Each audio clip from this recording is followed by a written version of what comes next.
Right, let's talk Aston Martin and Lance Stroll. Now, as we know, Lance Stroll is out of tomorrow's Spanish Grand Prix because Lance had taken part in qualifying. That means that Aston Martin are not able to name a replacement for tomorrow's Spanish Grand Prix. So therefore, we will have 19 cars on the grid for tomorrow.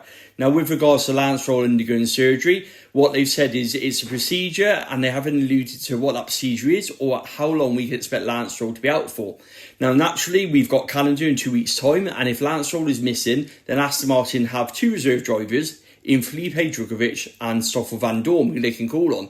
The big problem with that is both Drugovich and Van Dorn are due to take part in the 24 Hours of Le Mans, which is on the same weekend as the Canadian Grand Prix. Now, as regards to other options, Jack Crawford hasn't got enough super license points, so he can't be considered. And Aston Martin do not have a deal with Mercedes in place for Valtteri Bottas.